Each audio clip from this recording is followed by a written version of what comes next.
So, Biden announced a full withdrawal from Afghanistan. He gave a speech on it. He's answered some questions to reporters on this. His comments to this point have been phenomenal. They're unequivocal. He was asked, is this a tough decision? He was like, no, it's not. He said also, it's unconditional. We're getting out. It doesn't matter what conditions on the ground there are. We're getting out. We've been there 20 years. That's it. We're done. So a lot of things have been good, and I've given him credit. Tentative credit, but credit. At first, I was 50-50 on whether or not he'll actually get out. Then I shifted it to 60-40, thinking he'd actually get out completely based on a lot of his comments and the arguments he was making. But, there's always a catch when you're dealing with corporate Democrats and the establishment. So Jackson Hinkle, credit to him, found this buried in an article, I think in the New York Times, about what Biden is doing with Afghanistan. Look at this. So he says Biden is not leaving Afghanistan. This is exactly what happened in Iraq in 2011. And then look at the highlighted portion. Instead of declared troops in Afghanistan, the United States will most likely rely on a shadowy combination of clandestine special operations forces, Pentagon contractors, and covert intelligence operatives to find and attack the most dangerous Al-Qaeda or Islamic State threats, current and former American officials said. So, that was in one of the original... That was, okay, so I misstated it. I thought virtually every article I read on it at the time said, no, it's a full withdrawal. But apparently in this one New York Times article, that was buried in there. Now, should that give you pause about what Biden's actually going to do? Yes. Yes. Because they have some source or some official who's saying, yeah, we're getting the boots on the ground troops, the combat troops out, but we're still going to keep special operations forces there. We're still going to keep intelligence officers there. So if he were to do that, that's also what Trump was proposing for his May 1st deadline to get out. It wasn't really getting out. It was still keeping these people there. So if he does that, all the credit I gave him is gone. He deserves no credit because that's not a full withdrawal. And what'll happen is eventually they'll yo-yo the troop levels back up because that's what they always do. Okay, so that was in one of the original articles. So a little wink and a nod to the military-industrial complex. Yeah, we're getting out, but are we really? I don't know. So Jackson may be right. However, now we have some contradictory information on that. Article I read yesterday. Let me show you this. This is from CNN.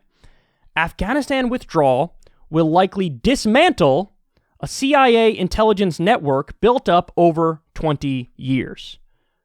Now, I'm going to get to more stuff on that a little bit later in a separate segment, but CIA operatives are under the impression that what was said in the New York Times article is not true.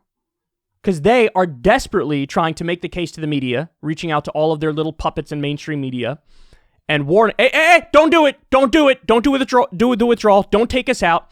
They outline in the article that if Biden goes through with what he announced, and what everybody thinks he believes at this point, a full withdrawal, that, oh my God, intelligence gathering will be so much more difficult. We'll have to set up a base in like the UAE, and it will take a very long time if there's a problem in Afghanistan to get there, and then our enemies will know, and then it'll lead to more firefights and more deaths, and we can't have that, and it's so bad, and this, we've worked so hard to build up this network, and we need to be there. And so in the article, it's basically spooks telling the media, run our propaganda, tell us it'd be a terrible idea to fully get out.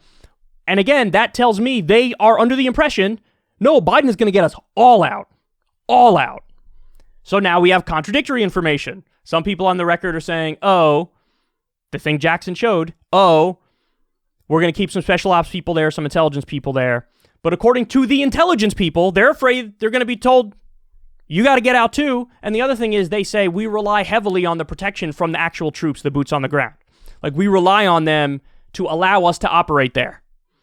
So some people seem to think we're keeping special ops people there and CIA people there. The spooks themselves are like, no, I think we're fully leaving, and they're basically using the media to try to prod Biden to keep them there. So what's going to happen? I don't know. Because, sorry, no pun intended to my lovely co-host Crystal Ball on Crystal Kyle and Friends, but I don't have a crystal ball, so I don't know what's going to happen. We have to wait and see. But now we know for sure there's contradictory information. And I will say this, based on all my time covering politics, usually when there's contradictory information, the worst thing will happen. Sorry, but that is what I think. That is where I lean now. So I went from 60-40 thinking he is going to get us out based on the arguments he was using and how unequivocal he was. now I lean 60-40 in. He will get all the combat troops out, but he's going to pull the Trump move, which is I'll leave the special ops people there or I will leave the CIA people there. And some contractors too. We'll see.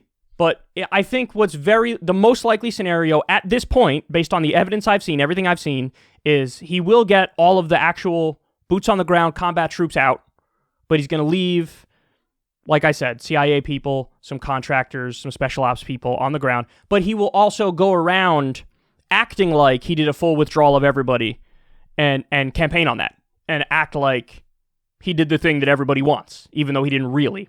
So that's my guess. We'll have to watch it unfold, but, I'm trying to tell you ahead of time, and I'm trying to read the tea leaves as much as possible, which is difficult. But like I said, generally speaking, as a general rule, there are exceptions, but as a general rule, when you're unsure and when there's some sort of contradiction, usually the worst thing happens, and so I hope that's not the case here.